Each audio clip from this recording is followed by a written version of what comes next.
Bonjour, novembre, le 2 aujourd'hui. Le mois qu'on appelle le mois des... Pour certaines personnes, c'est appelé, qualifié le mois des morts. S'il y a eu mort, c'est qu'il y a eu vie avant.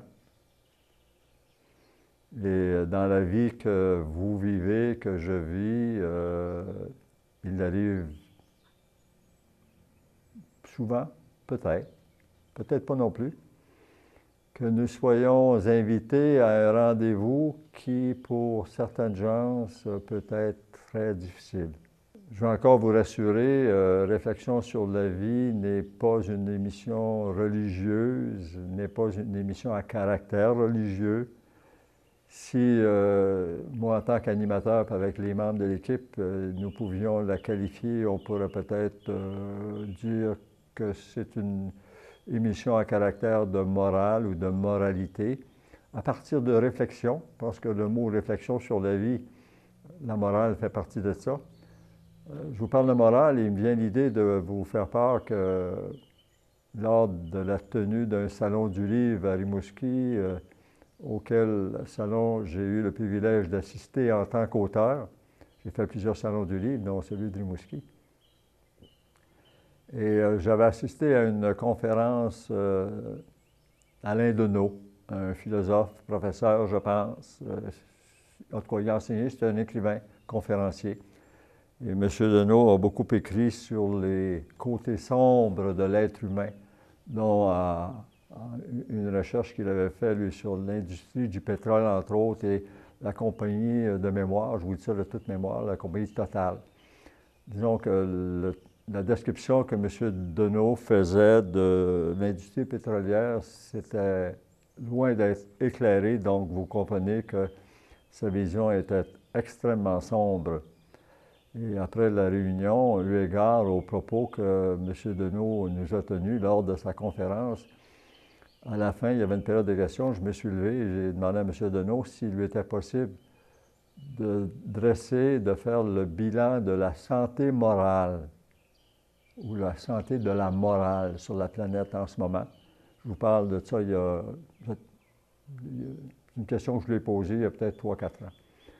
Et à l'époque, il m'avait dit à brûle-pourpoint avec beaucoup d'humilité, non, impossible pour moi de faire le bilan de la santé morale.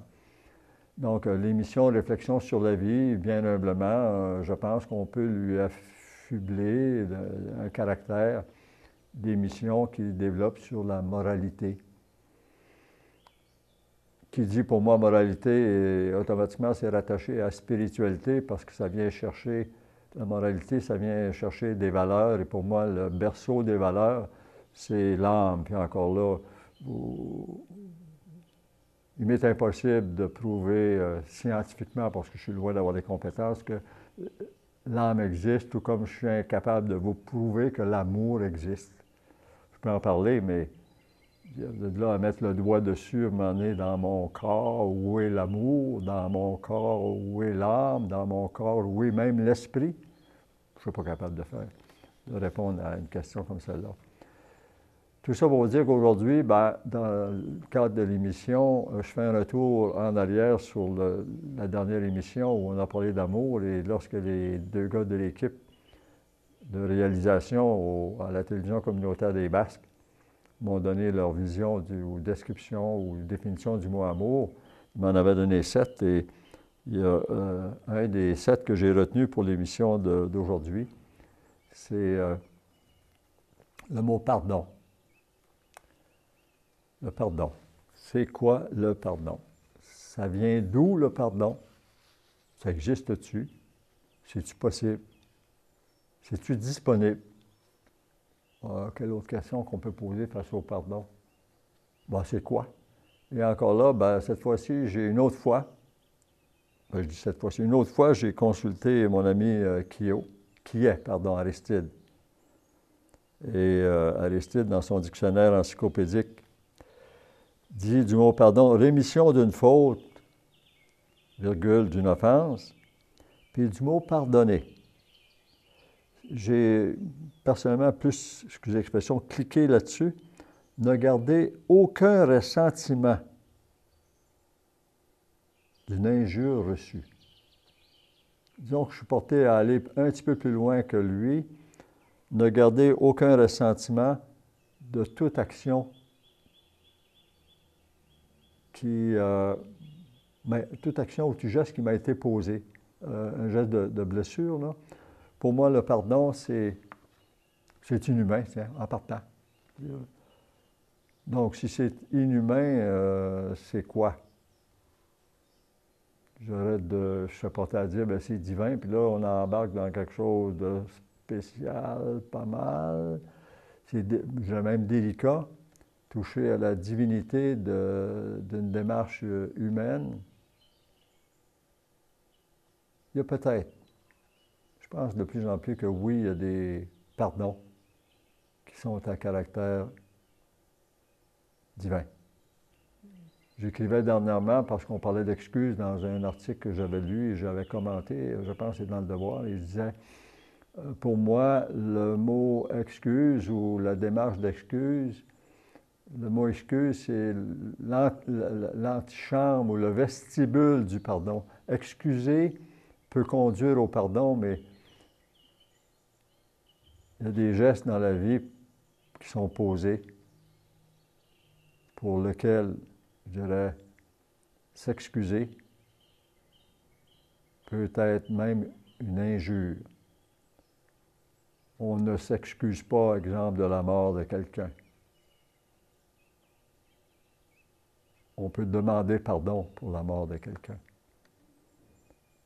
Parlant de pardon, je vais faire une petite publicité personnelle. J'espère que je ne me vante pas trop, mais pour vous dire que je suis l'instigateur de la mise en place et de l'implantation du processus de justice réparatrice au Bas-Saint-Laurent. Justice réparatrice, c'est un processus, en fait, qui a été mis sur pied à Montréal il y a de ça une vingtaine d'années. Et les bonnes nouvelles qu'on y vit au niveau de la justice réparatrice, c'est que c'est en train de s'aimer au Québec. Il y en a qui sont à prendre à s'implanter dans les Bois-Francs, dans la Mauricie, je pense même que du coin de Gatineau. Tout événement, au Bas-Saint-Laurent, nous sommes dans un processus d'implantation de la justice réparatrice. Déjà, il y a une dizaine de personnes intervenantes des différents organismes voués à la réhabilitation d'individus, réhabilitation femmes-hommes, qui sont impliqués. Et normalement, en début décembre, les 6 et 7 décembre, nous procéderons au Bas-Saint-Laurent au lancement officiel du processus de justice réparatrice. Je me propose de vous revenir là-dessus lorsque tout sera fait pour vous dire de quelle façon, si vous en sentiez un besoin de faire une démarche de justice réparatrice, comment vous y prendre pour y arriver. Je reviens au pardon. Ma conception à moi, c'est que le pardon, je dirais que ça s'accorde par un don. Je ne veux pas faire de jeu de mots, là. Puis ça se demande. C'est certain que le pardon, ils n'en vendent pas dans les magasins de grande surface ou dans les magasins de coins de quartier, de coins de rue dans un quartier. Le pardon, c'est une démarche personnelle. C'est une démarche qui libère beaucoup, beaucoup. Je dirais que le pardon est formé d'une sorte de trinité. Je m'explique. On est habitué, en tout cas à mon âge, on était plus habitué à pardonner qu'à demander pardon. Personnellement, je suis un partisan du demander pardon, du pardonner lorsqu'il nous est demandé et de se pardonner soi-même. 3 volets, je demande pardon, je pardonne et je me pardonne. Je me répète, certains pardons peuvent avoir des attributs ou, comment dire donc, une lourdeur ou une pesanteur qui dépasse l'entendement. j'ai dans le passé eu à regarder un documentaire où des parents, un père et une mère, avaient rencontré dans un pénitencier l'auteur de la mort de leur fille. Ça s'était fait, si ma mémoire est fidèle, dans le cadre d'une semaine sainte.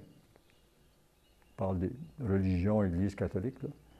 Dans le cadre d'une semaine sainte, et les parents en question s'étaient même déplacés au pénitencier où purgeait sa sentence l'auteur de la mort de leur fille. Et les deux parents avaient pardonné à l'auteur. De mémoire, je peux me tromper, là, vous m'excusez si je me trompe, de mémoire, je pense même que les parents, la mère et le père en question, avaient pris dans leurs bras le gars qui avait enlevé la vie à leur fille. Pour certaines gens, c'est inacceptable. À prime abord, je suis entièrement d'accord. J'ai, pendant un certain temps, été, je dirais, un adepte du non-pardon, jusqu'au jour où quelqu'un m'a demandé, je fais une parenthèse, alors que j'étais au pénitencier, quelqu'un m'a posé la question, si Dieu te pardonne, pour qui te prends-tu pour ne pas te pardonner? Je vous avoue que cette question-là, je l'ai reçue comme, pour faire une image, là, peut-être que j'exagère, mais à tout événement, je l'ai reçu comme un coup de madrier, un 2 par 10 gelé là, en pleine face. Et pendant des jours, j'ai, excusez l'anglicisme, j'ai fréqué. À telle enseigne qu'un de mes amis co-détenus avec qui que je fréquentais au sujet, parce que j'allais à l'école, au pénitencier, un matin, s'en est aperçu. Il m'a posé la question et je lui ai dit, je lui ai rappelé la question qui m'avait été dite, pour qui je me prenais, etc. Je lui ai raconté ça. Puis, au lieu de m'être sympathique, il l'a été, là, mais au lieu de m'être sympathique, de me prendre en pitié, pardon, c'est plutôt ça, au lieu de me prendre en pitié, il a renchéri sur la question qui m'a été posée, puis il a dit, la personne qui t'a posé cette question-là, là, il dit, je la seconde, puis je l'approuve. Pour qui tu te prends? Il avait lâché un sac. Pour qui tu te prends? Pour ne pas te pardonner. Ça a été le début d'un long processus. Et je suis privilégié. Il y a des gens qui ont accepté de me pardonner. Là-dessus, comment conclure?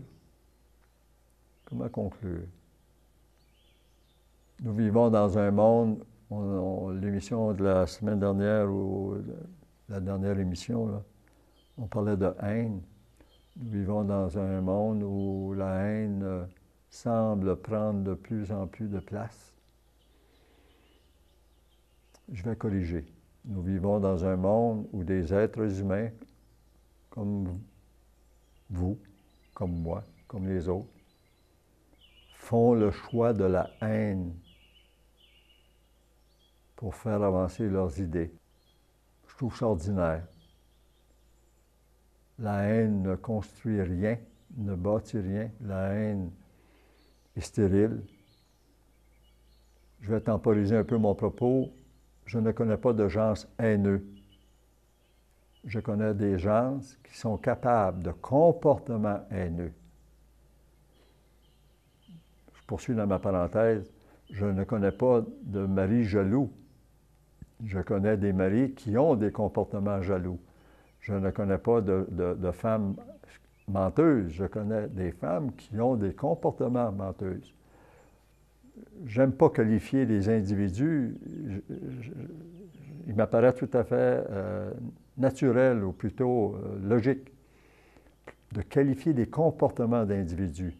Si j'étais quelqu'un de jaloux, puis on me disait que je suis un jaloux, ça veut dire que je vais rester jaloux. Mais si on me dit que j'ai des comportements jaloux, ça veut dire que j'ai une capacité de transformer ce comportement-là, celui de la jalousie, en un comportement différent. Même chose pour la haine, même chose pour Je dirais quelqu'un qui s'obstine je reviens au pardon, quelqu'un qui s'obstine à ne pas nous vouloir pardonner,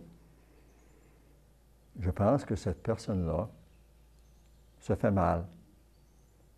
Cette personne-là est prisonnière, pas des autres. Elle est d'abord prisonnière d'elle-même. Et je conclus en disant que, à partir de mes expériences sur le pardon est une voie V-O-I-E et V-O-I-X aussi, de liberté, de libération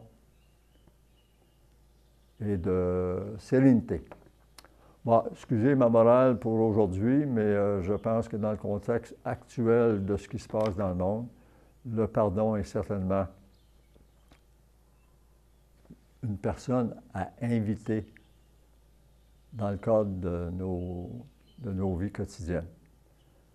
La semaine prochaine, si vous avez besoin de pardon, il se demande, il est possible, il est disponible.